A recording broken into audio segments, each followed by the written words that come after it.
Hello, welcome to Eats and Nails. In today's video, I'm going to show you how I did a refill but also changed the design on these nails that I've been wearing for quite a while. So if you want to see it, come along and watch with me.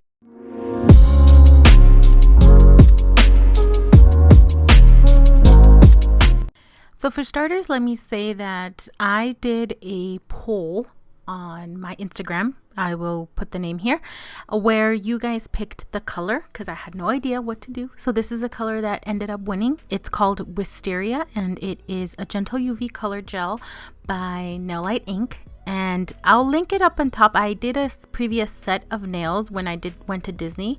So I'll link it up there in the info cards. But this is the color. Doesn't it look beautiful? On those previous nails, it was just more like an accent nail. But anyways, moving on to this design. As you can see, I have a pretty good amount of nail growth because, like I said, I've been using this same nail tip for about 2 months already. I've been changing it, doing different refills. So I don't like how that looks when it's been outgrown like this. So what I'm going to do is remove that, file my natural nail. It would be just like if I was filing it off. But I'm going to do it through the underside of the nail, and I'm going to be using this football bit, which, by the way, if you guys know of any bits that you guys recommend, please comment them down below because I'm interested in expanding and getting better bits for my e-file. And so I'm just going to go down through it and file. You'll see me switch between different bits because once it gets to a certain point, like this one is a little bit too big, so to get more precise and better filing, I switch it to something different. But I've been using this e-file for, I would say, 10 years almost. It's a really good e-file. It's a Kupa ink. I bought it after I tried. So when I started my nail channel, I started with obviously just the hand file. Then I moved on and bought that very famous, who remembers, a very famous pink e-file from eBay, which was horrible. And then I found out about the Mani Pro with Kupa ink, and I got it, and it's been with me ever since. But as you can see, it makes a big difference here. On one hand, you can still see the overgrown nails, and then on the other that I just filed off, you can't really tell. See all that overgrown nail? I do not like how that looks. But anyways, moving on, now I switched over to my straight carbide bit.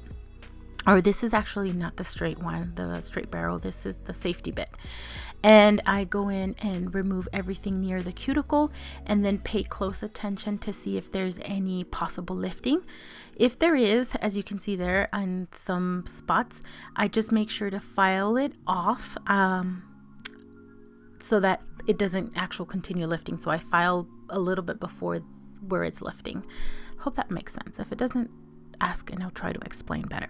But anyways, so I did want to make it clear that when I'm filing, I am not filing directly on my natural nail. But every time I do a set of acrylics, I usually always put a thin bead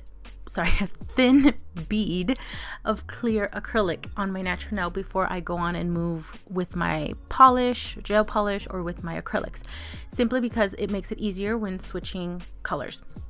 And here I just want to show you the placement of the barrel. I have to have it parallel to the nail because if I tip it too much over into the nail, I can end up cutting myself, hurting my natural nail. So that's why I always make sure to hold it that way, and that's why I was showing you with that angle. But anyways, I'm showing you here, I'm trying to get as close as possible only on my actual clear acrylic, never on my natural nail, because then I can cause that horrible burning sensation. After I've worked the cuticle area, I move on to the regular straight barrel bit and then just remove the color. And it's very easy because it's just gel polish, so it's very easy to remove. And here I show you that I've removed it all out of my nails, and now I am pushing back the cuticle. I really like to start with a clean canvas, so the best way to have better adhesion and less lifting is to work the cuticle area, remove any dead dry skin on the nail, and then make sure that that's nice and ready to go for the fresh acrylic, and that way my sets also last longer this way.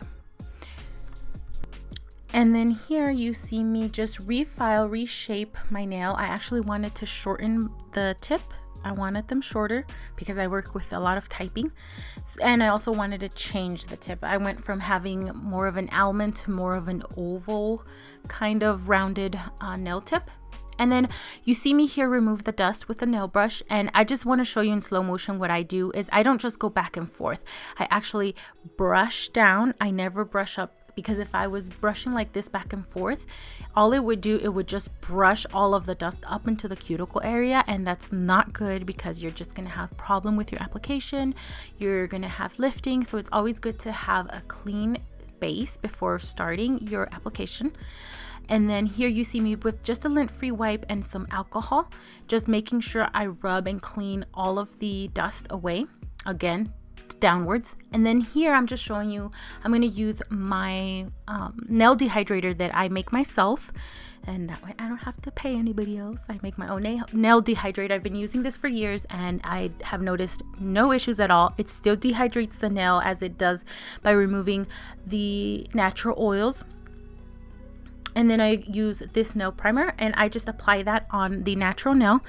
I avoid putting it on any acrylic or the nail tip, only a little bit on the natural nail, and I try to avoid putting excess or having it touch the skin. And then here's a little tip. When I'm gonna put in my my monomer, I just get my barrel of my brush, put the bottle right up against the barrel, and then pour. Otherwise, a lot of times you get like a lot of spilling, or on the sides of the bottle you can have some drip over. And so that way, if you do that, just a quick little tip, you'll save yourself all the spillage. And see, here's what I'm talking about, where I put a thin bead of acrylic as a base on my natural nail. In this case, the thickness or the right structure of the nail is going to be made from the acrylic. But even if it wasn't, I always put a thin bead of acrylic to protect my natural nail and to make it easier for me when I do decide to switch designs, because then I'm filing on the acrylic and not on my nail. Really want to stress that. And then as you see me here, I always make sure to clean my brush, because if you just let the acrylic stay on there, then it's going to damage your bristles of your brush. It's going to make it harder for you to apply, make your application nice and even, because it starts to harden and stick your brushes all together. So that's why you see me wipe my brush vigorously, or rather constantly, on my towel.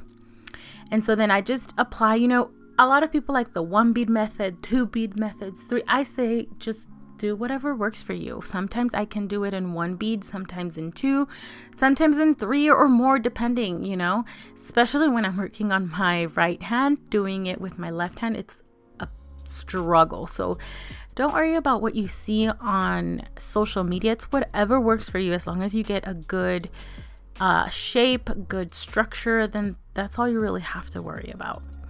And then here you see me the Cover Peach. I love this cover color. I ended up putting too much of a small bead in the beginning, and then that's why you'll see me go back and put a little bit more, make it a little bit thicker. But always cleaning my sidewalls, making sure if I do happen to get any acrylic on my skin, immediately remove it and clean it up, because that's another big red flag for lifting, is if you leave the acrylic just dry on the skin. Obviously the best part is to avoid any contact with the skin, but you know, we can't always get it.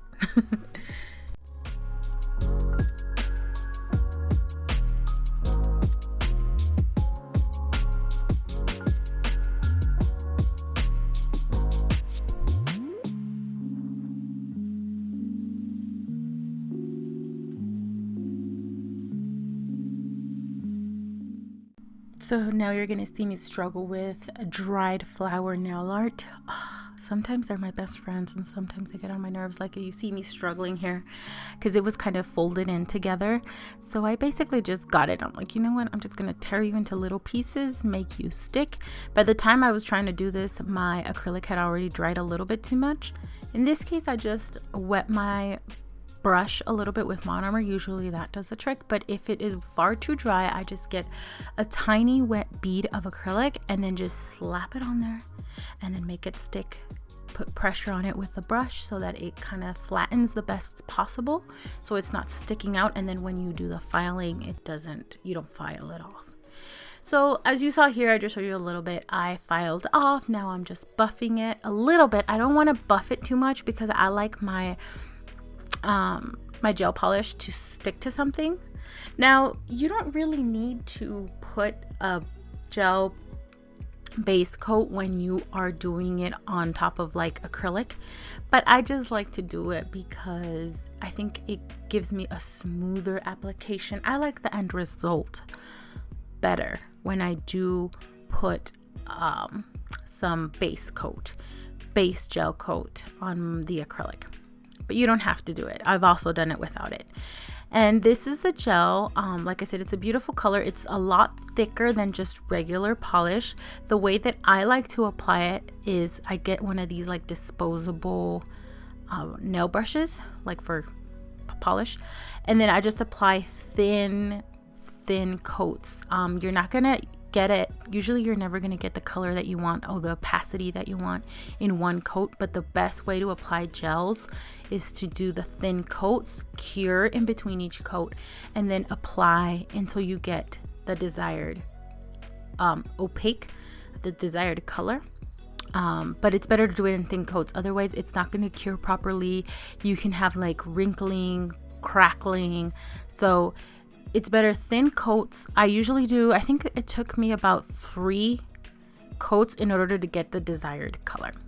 Now here, I'm going to clean up that mess that I made, but I'm going to do a marble. There's different ways of doing marbling. This is just the way that I like. I feel like it's less work and less mess usually. So I'm just putting a few drops of the purple. I'm putting a little bit of the white. And then here what you see me do is use a little bit of clear gel polish. It's usually either the top coat or the base coat, and it's basically just so that it's not too much color and it kind of breaks up the colors and giving me a little bit of negative space, and also it makes the gels easier to work with because it's more runny. And what I use here to mix it is a silicone brush. I love these. I have them in my Amazon favorites storefront. You can find the link to my favorite nail items in the description box of this video. Just open it up and you'll see it there, my Amazon favorites. You guys do help the channel. I get, if you do buy through that link, I get a couple cents from Amazon. It doesn't cost you any, guys. It doesn't cost you more, but they do give me like a little thank you incentive, and that helps me hopefully improve my channel. But anyways, after I've done that, I go ahead and put the top coat. And then I also did a little bit of the butterfly glitters. I didn't quite, I was out of frame, so I couldn't show you exactly. But here what I'm doing is making sure I'm kind of encapsulating the butterflies with the clear top coat. And I just put a little bit of a thick amount right around there, making sure it's completely covered, and then I smooth it over. I turn my finger over like that and I give it some taps so that the gel really coats and kind of like encapsulates the decoration, and that way it won't be coming off, lifting, or poking out. But anyways, after I've cured, I like to clean the tacky layer with the Synergy wipe from Organics. I love using this because 1, it removes the tacky layer, and 2, it does not remove the shine. Sometimes I notice that when I use alcohol, it kind of makes the nail opaque. Like I do feel it removes the shine, but see, using the Synergy wipe, it really does leave the glossiness but removes the tacky layer. But this was the end result, guys. Thanks so much for watching. I hope you guys did like this video. Please feel free to give me a thumbs up, comment, subscribe if you haven't done so. You can also visit me on Instagram because I have been posting polls where you guys help me pick the next design, and I will be working on one that you guys just recently picked. I was not expecting that. So thanks so much for watching, guys. I really do hope you like it, and consider subscribing, and I will see you at the next one. Bye.